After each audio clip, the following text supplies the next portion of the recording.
How's it going? James, OnlineCarShow.net. Well, in this video, we've got aluminum shift bracket bushings from FS Works for the Focus ST. So without hesitation, let's go ahead and get this video started.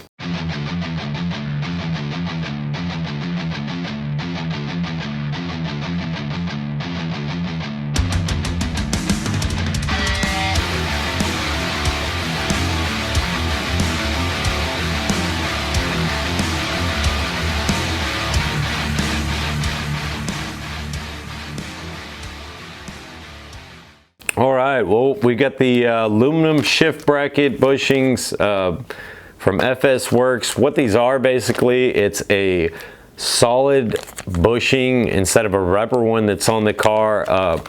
There's a bracket in there that holds the cable going across from your shift knob or shift lever. Whenever you shift a gear, it's pushing a cable back and forth in there, and that cable is basically being supported by this bracket. That bracket has little rubber bushings underneath it, if you will, and when you shift gears with your gear shifter, you're basically putting pressure on that bracket to move because of those rubber bushings. So what this kit here is going to do, it's going to take out those rubber bushings, put in some aluminum solid lightweight ones, so when you go to shift your gear, you're going to get more of a mechanical feel and less of a soft feel, to where there's not going to be flex on that bracket. So it's really going to improve the feel of the vehicle, and I think these were like 18 bucks. Can't beat that. So we're going to throw them on the vehicle, and I'll let you know at the end how I feel about them. All right, well, real quickly, we'll just go over tools that I use for the job. One of the things I use just to clean everything off, some good old Adams all-purpose cleaner. Really cleaned up some of the dusty spots under the boxes I took off. You are going to need a star head or Torx head to remove the air Semposer box, those that still have it installed on the vehicle. Make sure you have a set of those. Interior pry tool. You're going to need some extensions. And you're also, I don't see it out here, you're going to need a 10mm wrench and a 10mm socket. It says we're going to start by removing the engine cover and map sensor connector, remove the entire air box and all the rubber inlets. Next, connect the electrical connector and two hoses from the sound Semposer unit. Alright, so let's go ahead and start by removing some of the stuff here. Remove the engine cover. It should be an easy one. These just pop off. There we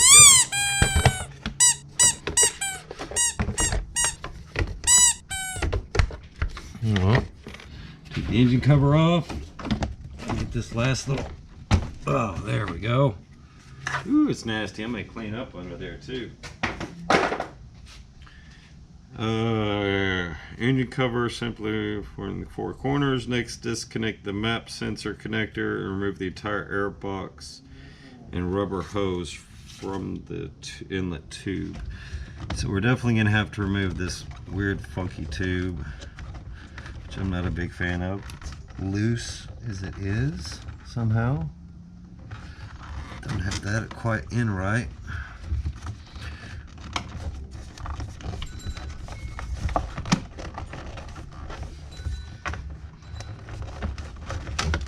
One little piece.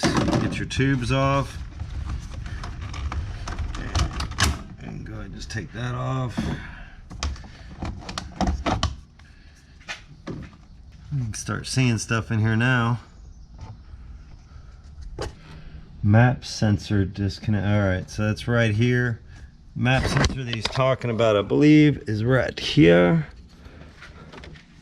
Looks like there. We are going to need our pry tool. You're going to see the map sensor. Before we disconnect it, I want to remove this connector right there behind it. So I'm going to use my interior pry tool and see if we can get that off. All right, there we go. Next, we're going to remove the map sensor connector. Should just be pushed down, I'm guessing. Pull. Yep.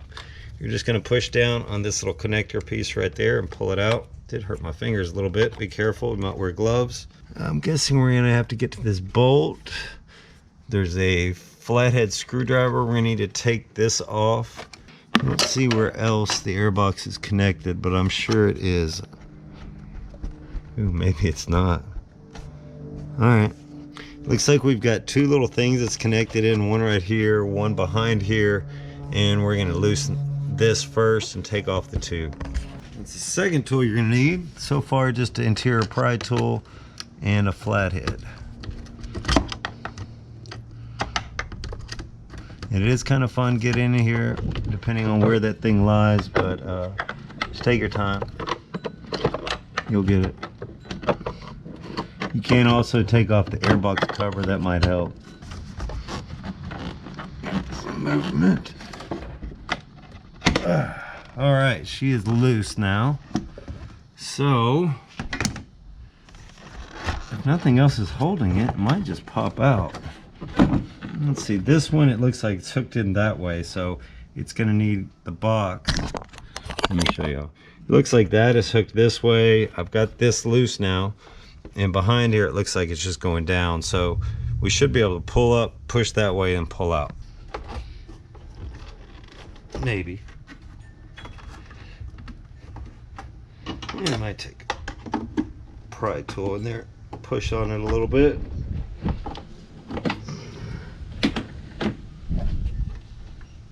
Yeah. There it goes. Here's the box out. Starting to see the shift mechanism now. All right, well there we go. We're down to the shift mechanism here.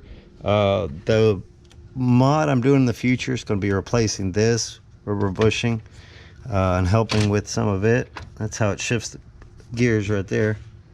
You've got two of those pulleys on here that are connected to your shift arm inside the car, and they will push back and forth on that. I'm sure it's moving all kinds of out of gear.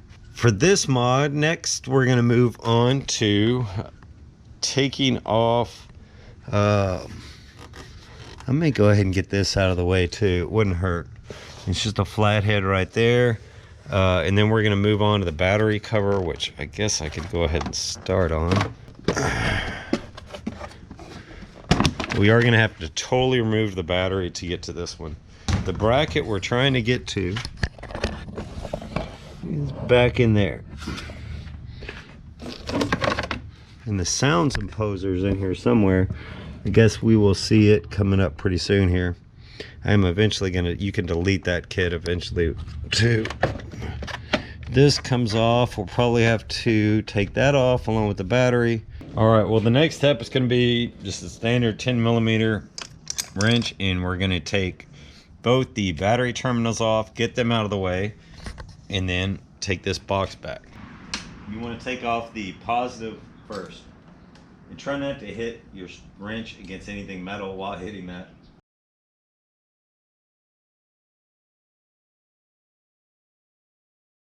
There you go. Now we don't have any juice, so we can safely take off the other side.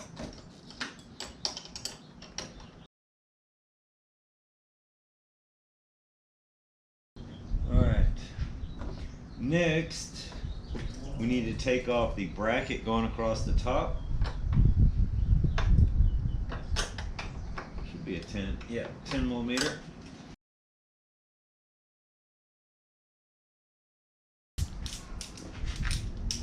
Make things easier.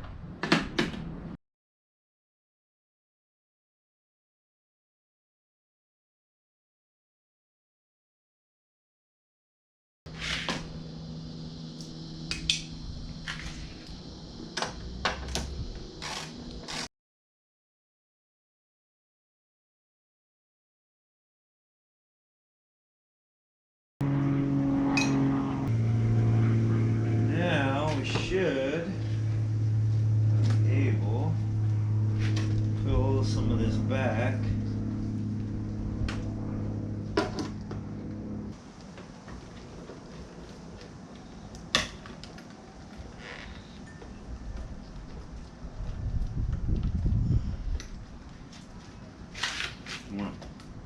See if we can get these wire things off of here, get more room.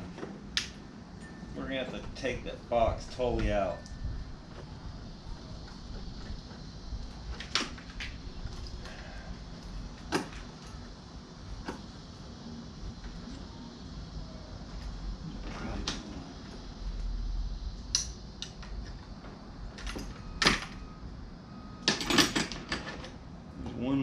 way. I think I'm just gonna go with it from here. See if I can work it underneath the wire out of our way.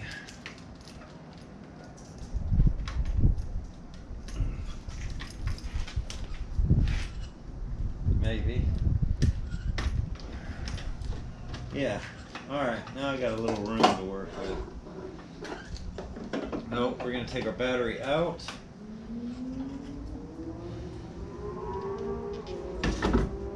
Slide forward. Alright, well, just so y'all can see what I did, I don't have the camera at the best angle. I have slid the battery out through the tray. The front of the tray I've moved underneath this wire just to give us a little more room. And we're going to be removing 3 bolts next. I already checked, they are 10mm. One here, one here, one here. And I think that will get our battery box totally out of the way.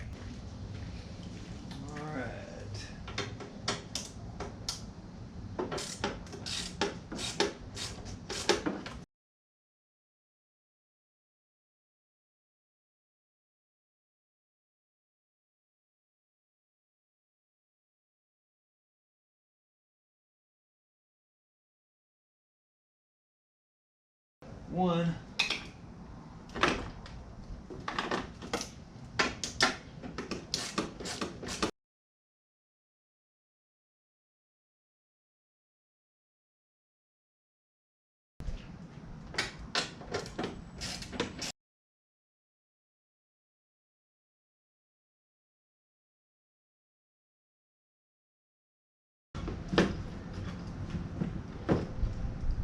Now our tray should just pull right out. Ooh, sound imposers on the side.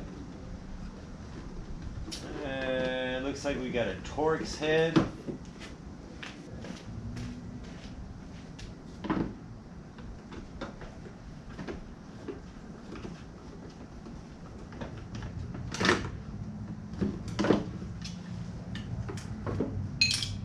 And the other side just pulled right out. It's just a pull screw. There you go. And we're getting closer to it now. This tray's kind of in the way, and the sound thing.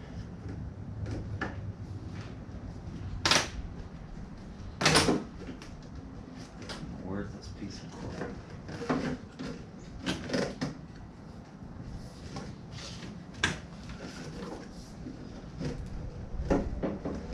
Sound imposer just kind of pulls off the tubes do, so you can easily pull it out of the way. Now we've got access to it. Now I can see it. Well, we can see it in there now. This is the bracket back here. See if I can hold the light where y'all can see it good. You can kind of see a little bit of the rubber bushing right through there that we're going to be replacing. There's 3 bolts on this bracket here, and that's what we're replacing with the metal or aluminum. There's one of them right back there, but that's what we're going to be doing. Next, we need to pull these up. Remember, right, this pull, yeah, just like an air compressor line. You're going to pull back on this, and it should pull up out of our way. The same with this one. Might be a little more fun to do this one. Pull back, pull out. So we've got both our lines off of the bracket. We are ready to rock and roll with the bracket. Yep, 10mm, easy enough. Let's see what else is connected. The hardest screw is going to be the back one. I may do it first just to knock it out. Yep, it's definitely. Oh, we've got one more line. Looks like it just pulls out easy. But there you go. I've pulled all the lines out. They work like, 2 of them work like air compressors, and that little rubber one over to the right, or plastic one, just pulls right out. So there you go. We've got 3 screws now we're gonna have to get to. One of them's on the back. You can kind of see it through there. It's, you know, going in this way. And then we've got one right here, and then one over back there. So I'm gonna go ahead and loosen those up and get them off and remove the plate. It's a 10mm again. And we're gonna start with the hard one. I don't know if we can get in here with this. We're gonna try to. No, probably not. Probably gonna have to use them.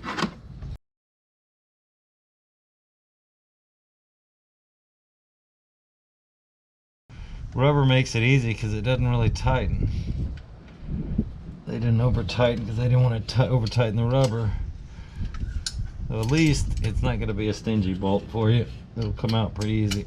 Back when you may have to use a wrench like I am though, you might be able to fit a socket in there, but I didn't even waste my time trying. And I noticed these came in different colors. You're never going to see these parts on the car. So I wouldn't even worry about that. I noticed one company was offering them in red and blue and all this stuff.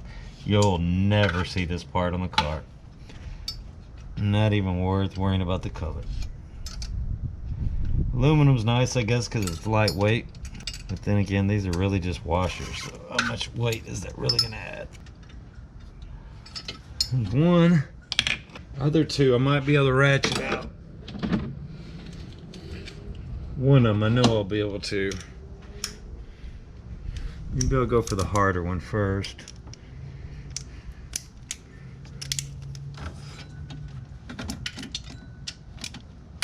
And I can get to it with the ratchet too. Ooh, it's a little bit stiffer than the other one was.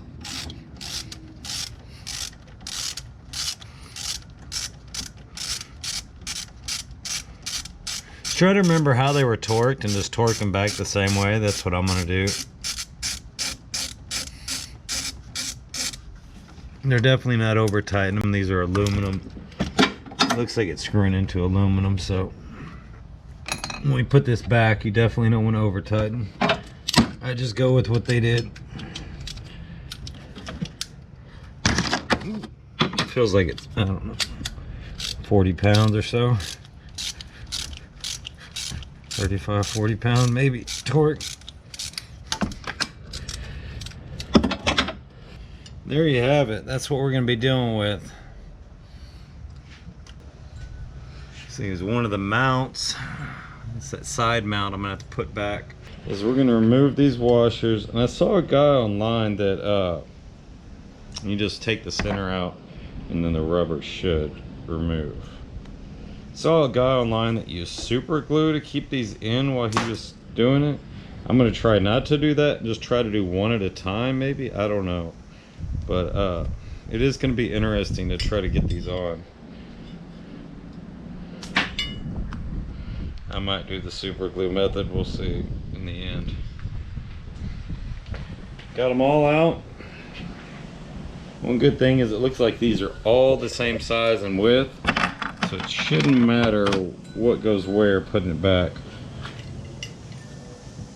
So we'll start with this one and work our way to the others. Or maybe we'll put on, see if we can get the bottom bolts to stay on, because the top ones we can put on with. But I'm going to try to balance these in here. This is going to be interesting. But we're going to see if it's possible to not use super glue, which I think it will be. Maybe I should have put these on before even messing with the washers. Probably what I'll do, get it in position, then deal with the washers.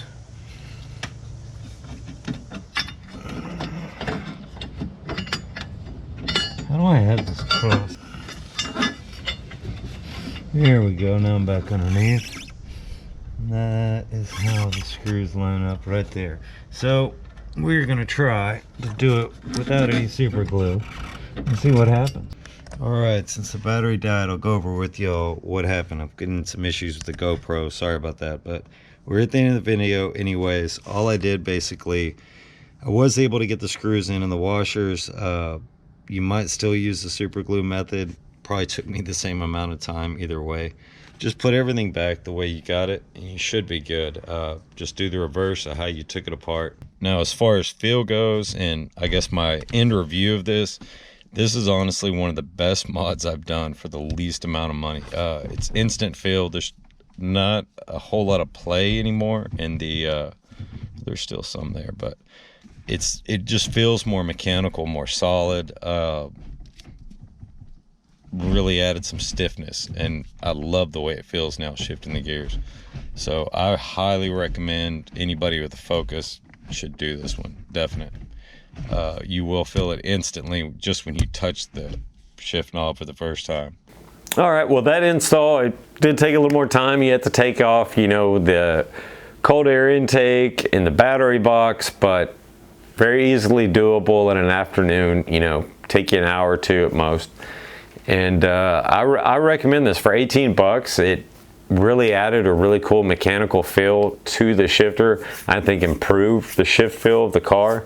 That with the short shifter I have coming for it soon, and solid cable bushing ends, I don't know what you call them, but I'll have those videos coming out real shortly too, and they are also going to assist in that mechanical shift feel and in the overall shift feel. So be sure to hit like and subscribe if you haven't done so already, so you don't miss those upcoming videos. But yeah, 18 bucks, you can't beat a mod like that. To add, you know, a touch of, you know, raw driving feeling and mechanical feeling for that low dollar amount. I mean, why the hell not? So that's all I got for y'all in this video. But like I said, I got a bunch more coming.